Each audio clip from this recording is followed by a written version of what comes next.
lugar, quizá ver algunas instituciones más informales que se han desarrollado a lo largo de Michoacán, es decir, delincuencia había desde los talamontes, los sembradíos de marihuana, etcétera, pero sobre todo ahora cómo ha mutado, evolucionado el crimen organizado en esta región, ¿no? También hay que considerar aspectos meramente económicos, que está sobre todo la posición geográfica de Michoacán, cómo lo tenían contado el puerto de las Aguas de los Centrales, y eso les permitía que cualquier hombre que llegara de Asia Pacífico, sobre todo con metanfetaminas, y quizá bueno, no se desarrolló el tráfico de personas, pues era, digamos, el cruce para después a Norteamérica, ¿no? Cosa que se dio muy poco más allá, pero sobre todo en las Aguas. Ellos estaban a cargo de todas las operaciones aduaneras.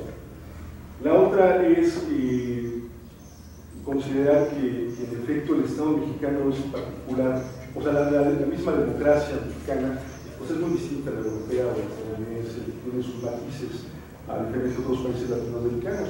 Habrá que ver también, analizar cómo se dio esta estrategia del presidente Calderón, que fue fallida, que se reconocía que hubo una planeación, nos aventaron las Fuerzas Armadas como a gorras y la violencia pues estuvo, ya todos sabemos cuáles son los resultados, ¿no?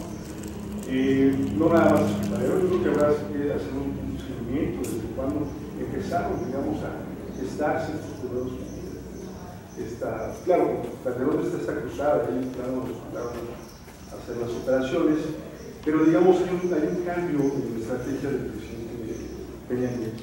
Sobre todo habrá que analizar, ellos también tienen otro tipo de motivaciones, es decir, también quisieran a lo mejor muchos, digamos, establecer el uso como de la fuerza y entrar en una guerra, quizá, podría ser una situación, pero bueno, pues ellos también, el PRI llegó también de manera de no dejar el poder, entonces también hay un costo político muy importante al cual ellos no se van a enfrascar en una nueva guerra, ¿no?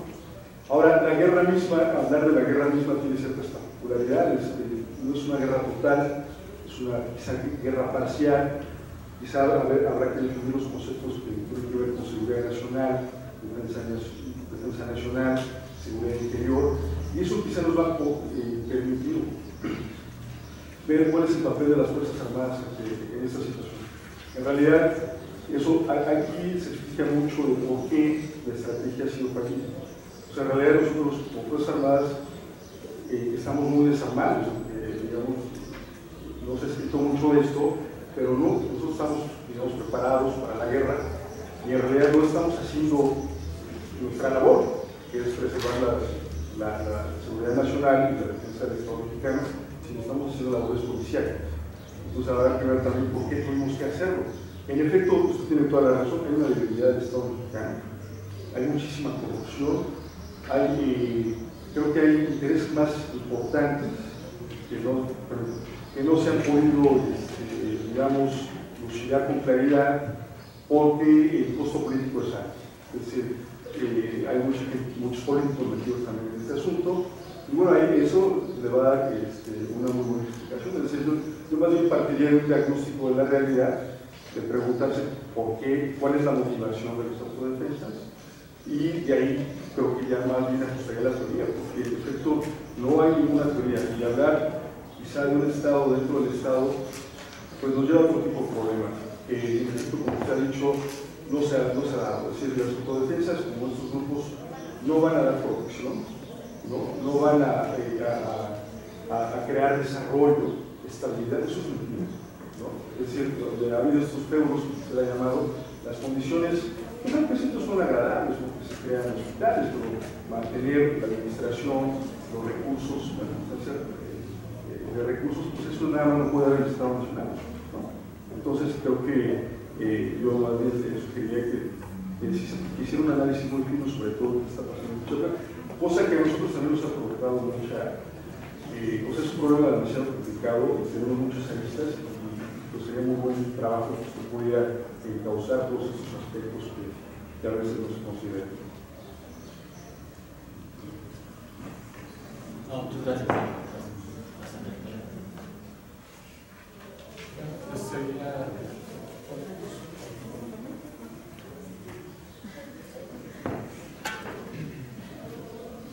Buenos días, doctor. Muchas gracias por su ponencia. Pues yo sé que nos especificó que no es usted experto en el problema de Michoacán, sin embargo, el problema en nuestro país creo que tiene, como lo acaba de decir mi compañero, otras aristas, ¿no? Es muy difícil que llegamos a las dos conclusiones que usted plantea, el pluralismo constitucional o la cesación del territorio. Eso está fuera de este conflicto. Quiero hacerle una respuesta de hasta qué punto el Estado tiene control de las autodefensas en Michoacán. Le quiero decir que el término total sería a lo mejor un poco presuntuoso, pero si lo tenemos hay un 90%. Sabemos quiénes son, sabemos dónde viven, sabemos qué hacen. ¿Qué hay que hacer en el conflicto de Michoacán? Pues consolidar el Estado de Derecho, ¿no? Sí tenemos un Estado que falló desde la base, que es el municipio, en el cual se dejaron cooptar por cuestiones de mantener el poder, por cuestiones de consolidarse en esas regiones, y no supieron con quién se estaban aliando. Eso es algo que ya está también establecido. Por eso el señor presidente, expresidente Calderón, metió a la cárcel a casi todos los presidentes municipales de ahí, claro, sin una estrategia legal, y por eso se dieron libres después. En esta administración vemos que se está haciendo las cosas como se deben de hacer. Primeramente, investigarlos, consolidar el expediente y después darlo a conocer. Están los casos del presidente Azarzingán y de Lázaro Cárdenas. Necesitamos consolidar y profesionalizar a nuestros policías desde el nivel municipio y estado. De ahí también la estrategia de las lo que usted mencionaba, ¿no? Lo que está ahorita en ciernes, que no se ha logrado consolidar por cuestiones políticas, ¿no? Lo que es nuestra Gendarmería Nacional. En lo contempla la Constitución, tiene que salir para que nosotros del Ejército salgamos de ese conflicto que nos está desgastando política y sobre todo mediáticamente, ¿no?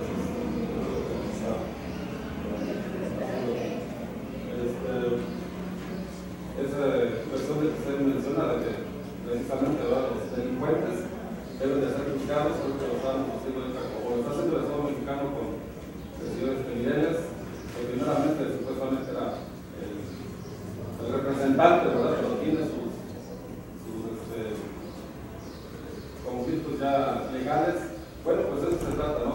Una estrategia legal que abarque a todos los agentes del conflicto para que pueda realmente el Estado consolidarse.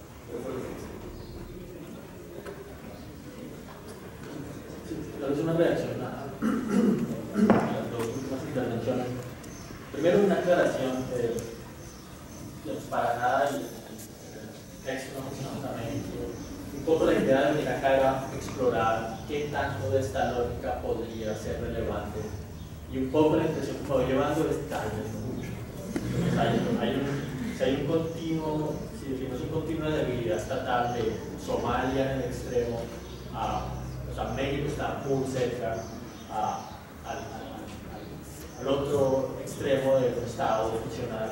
Colombia tiene regiones donde el Estado no tiene presencia y donde realmente la estrategia de consolidación territorial, que fue fallida, se trataba de montar un juzgado, de montar, una cosa todavía muy temprana, muy preliminar. No se trata de que los funcionarios han sido cooptados o corruptos o unas alianzas no santas, se trata de que no existen los funcionarios, no hay institucionalidad. Entonces Colombia está más cerca a ese otro extremo. Entonces me parece útil para efectos del trabajo pensar en el continuo. Y entonces en el caso de México me parece que lo potencialmente relevante es este debate en torno a cuál debe ser la relación del Estado con estas organizaciones. Debe ser su socio provisional mientras logra consolidar el Estado de Derecho. En este sentido ya tradicional, bien conocido, de principios de legalidad. Estamos en una situación transicional, una situación de idealmente corto plazo, riesgo en Michoacán, en algunos, muy pocas regiones, y lo que tal vez yo diría, y tal vez eso lo útil del texto, es, bueno, hay argumentos para decir que el Estado está justificado en asociarse con estos, y claro, tiene que tener una estrategia muy clara de cómo luego qué va a pasar después. Pero por ahora, tratándose de los derechos más fundamentales, libertad personal, etc., la protección de esos derechos requiere medidas excepcionales de emergencia, como por ejemplo dar un cierto estatus a esta gente que de otra manera tratarlos como criminales sería errado, y la razón viene un poco de la argumentación. Tenemos un par de preguntas más. Un par de comentarios regresando sobre los fondos de derechos del doctor Santana Aguilar. Empezando con una pregunta con lo que decías que es un consecuencialismo de derechos, y juntándolo con la pregunta de cuál es el siguiente paso para México. En algún momento dijiste que el Estado tiene que desarrollar las capacidades para garantizar la seguridad mañana, si no lo puede hacer hoy. Pero, por ejemplo, ¿qué dirías ante la propuesta de la aportación de armas, ¿no? O sea, de facilitar que los civiles inocentes, muchas veces en la mayoría de los crímenes, estén armados? Porque es algo, como dijiste, la escolástica española lo decía, ¿no? El derecho a la autodefensa en última instancia es individual, y de qué manera, o bueno, ¿qué opinas sobre eso? Y la segunda tiene que ver, bueno, es como una especie de invitación y sí, clarificación sobre el tema de los derechos humanos y de escolástica, ¿no? Los derechos naturales de esta escolástica española, porque parece, y hay un énfasis en la vocación colectiva, ¿no? O sea, en la vocación pública, lo mencionaste un par de veces, el actor que actúa o que utiliza la violencia tiene que tener una vocación pública, y en gran parte de la escolástica española tardía hay una justificación bastante más individualista de eso, ¿no? O sea, no necesariamente tiene que ser una justificación pública. Si el tirano, si alguien está invadiendo tus derechos individuales, tu derecho a la propiedad, ¿no? A tu cuerpo y a tu propiedad, estás legitimado para hacerlo, ¿no? Entonces, y esto es una invitación a bajarle la barra, o intentar bajar la barra en este debate de los derechos, ¿no? De derechos básicos o también sustentabilidad, ¿no? Porque justo de esta doctrina individualista de derechos naturales se desprende la idea de que estableciendo un marco de respeto de derechos de propiedades, como los individuos pueden perseguir su salud y su alimentación y su educación y todo lo que los individuos piensen. Y bueno, finalmente una pregunta también de método. Creo que no es peligroso mezclar la ciencia política con la teoría política, con la filosofía política, pero sí hay que bañarse bien, ¿no? Yo no lo veo tan newtoniano, yo pensaba más bien en Weber y en esta obsesión de un análisis institucional donde el Estado es un monopolio legítimo sobre él, ¿no? Y ese es el paradigma reinante. Quizá si te lo puedes quitar por completo antes de entrar al análisis, vas a pensar en otras posibilidades institucionales, ¿no? Dices que no se te ocurren muchas. Hans Hermann Hoppe, Murray Rothbard, o toda la literatura libertaria que toma la seguridad y toma todo bien y servicio como un bien que en el mercado se termina. Creo que ahí, si te falta un poco de creatividad y estás buscando salir del paradigma, ¿no? Porque como muchos han mencionado, esto va en contra del paradigma, pero creo que no va lo suficiente. Al final, las alternativas son o otros estados, o estados dentro de estados, o James Scott, por ejemplo, mencionaba, pero James Scott dice que él no es anarquista, él cree que estos movimientos sociales, estas cosas, tienen que encontrar su camino hacia el Estado, ¿no? Entonces, si te interesa salir más del paradigma, esa invitación.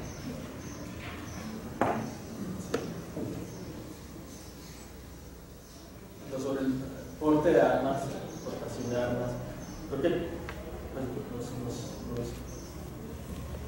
nos devuelve un poco a la primera pregunta sobre cómo este tipo de argumentación nos lleva a un ciclo de violencia que puede ser peligroso.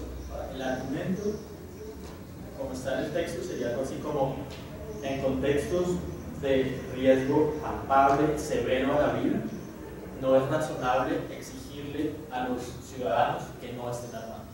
Entonces, esa es como la línea guerra justa, naturalista. El Estado no puede razonablemente exigir en tales casos que los ciudadanos no asuman ellos mismos la autodefensa armada. Obvio que no son riesgos y qué va a pasar después y todo eso, pero ya sabemos que ya hablé de ese dilema. Entonces, básicamente, el texto es compatible con justificar el porte de armas en zonas de muy alto riesgo.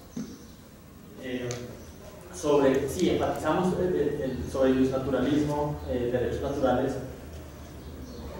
Digamos, creo que si discrepamos con la lectura de los naturalistas, creo que hay una importante dimensión colectivista de lo público en los españoles.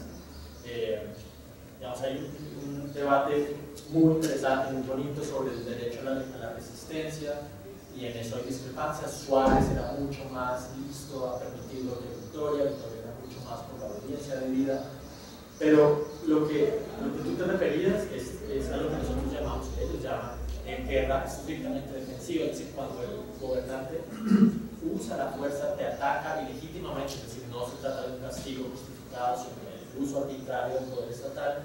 Tú tienes como individuo el derecho sobre la fuerza, y la justificación es parte teológica. Tu vida, tu cuerpo no son tuyos, son de Dios y tú los tienes que cuidar, etc. Pero cuando se trata del uso de la fuerza más allá de los límites de la estricta autodefensa, entonces ellos dicen, ahí tiene que haber un ente público, tiene que ser un agente público. O sea, el soberano tal vez alguien de menor rango. Pero en esto son muy distintos a Grocio, Bloch, que dijeron, cualquier persona, el derecho a castigar es universal, es un derecho individual, es un derecho natural. Entonces, al lenguaje contemporáneo, mi lectura de los naturalistas, ellos no son libertarianos. Lo que hoy llamaríamos libertarianismo más bien arranca con Grocio.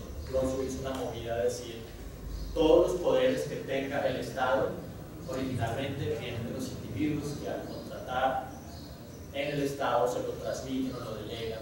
Los españoles creen que los derechos, por ejemplo, al castigo, no vienen de los individuos, sino que se generan. O sea, ahí hay un aristotelianismo, tomismo, pero no vamos a entrar en eso. Creo que sí. Gracias. Bueno, yo empiezo diciendo que me gustó, me atrajo mucho el tema mercadotécnico y la legitimidad de las autodefensas. Y cuando empecé a leer, no, ya sé, por eso, pero cuando empecé a leer, entonces, esta perspectiva desde la guerra me provocó, pues, dudas, pero en el fondo me gusta, voy a decir las cosas así como muy en balazos.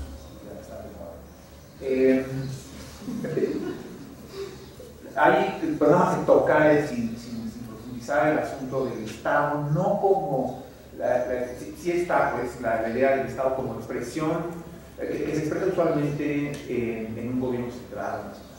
Lo subnacional usualmente en cierta literatura por lo menos tiende a diluirse, ¿no? Como si no contara en la formación, digamos, del Estado. Es decir, ustedes lo tocan un poco, ¿no? Desde lo local incluso, ¿no? Entonces, esta perspectiva a mí me gusta mucho, pero no está del todo explorada. Ahora, hablando de la guerra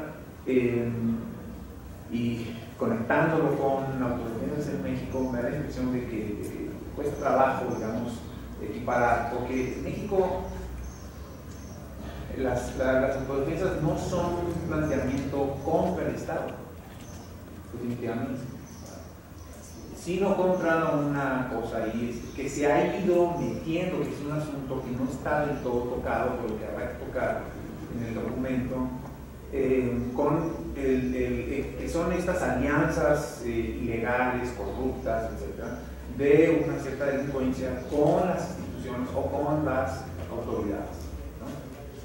Entonces, lo hace más difícil en México. En México además es muy largo el camino, o sea, es antiquísima esta colusión, ¿sí? de la delincuencia organizada, ¿sí? Particularmente el narcotráfico, con funcionarios, y lo cual eso va generando una descomposición, digamos, de las instituciones, hasta tener, digamos, expresiones del tipo Michoacán, ¿no? Como un caso extremo, en el que incluso los puntos de vista es muy difícil incluso separar a algunos de sus miembros de algunas relaciones que hubieran tenido o que tienen derecho con la democracia. Otro dato otro elemento que me llama la atención es el uso del término legitimidad. Es como muy laxo, ¿no? Y yo creo que sí conviene establecerlo muy bien. Hace rato estabas comentando algo y decía, bueno, eso no es estrictamente de que el Estado luego no actúa legítimamente, actúa legalmente, lo cual es distinto. Y definitivamente lo podemos entender, ¿no? La legitimidad es algo mucho más largo, mucho más profundo. Es muy difícil pretender que los acabados templarios o el Chapo, Guzmán, Sinaloa, etcétera, pudieron generar un ambiente de legitimación en favor de sus actividades, ¿no? En el caso de Michoacán, hay como por ahí en algunas zonas, probablemente en algunas ciudades o algunas comunidades, pueden ser más aceptados que en otras, pero eso es algo que creo que conviene como atacar muy bien y precisar los extremos del uso del concepto de legitimación. Y el otro dato que creo que hace falta, los dos datos hace uno es que no está metido ahí, y está conectado estos dos cosas que voy a decir. El factor externo, es decir, o los actores externos, ¿por qué sobreviven estos digamos, ejemplos de criminalidad que se erigen un poco como legítimos, ¿no? Frente a la sociedad, frente a sus comunidades, ¿sí? Y en buena medida tienen el flujo de que su negocio ilegal les da recursos, les da dinero. Y no solo tiene que ver, digamos, con el negocio o con los negocios que ellos están haciendo localmente, sino evidentemente, como es claro en el caso del narcotráfico y como es claro en el caso de los templarios en Michoacán, porque han dominado o han abarcado negocios como la minería, por ejemplo, y el control de las aduanas, que les permite tener contacto incluso probablemente con actores legítimos en otras partes del mundo. Y digamos, nos engañaríamos también en términos del tráfico de drogas pensar que si no tuvieran alguna suerte de corrupción o de algo con algunas autoridades, incluso o con actores legales o legítimos en otras partes del mundo, su negocio no funcionaría. Ese es el otro dato. No es, digamos, la cuestión de los actores no estatales frente al Estado, armados, no tienen un trasfondo simbólico o estrictamente ideológico. Detrás de eso hay dinero, detrás de eso hay un interés económico específico que no está tocado ahí y que juega un papel fundamental, digamos, en hacer que estos actores no gubernamentales, no estatales, tengan el éxito que han tenido en algunas partes, ¿no? Claro, en algunos casos combinado con ciertas cosas como en el caso, por ejemplo, de su momento de Sendero Luminoso, ¿sí? Y esta idea del pensamiento Gonzalo, Carrara, del maoísmo, que era destruir un poco sin mucho sentido, pero eso más ahora los templarios que tienen estas cosas medio esotéricas, ¿no?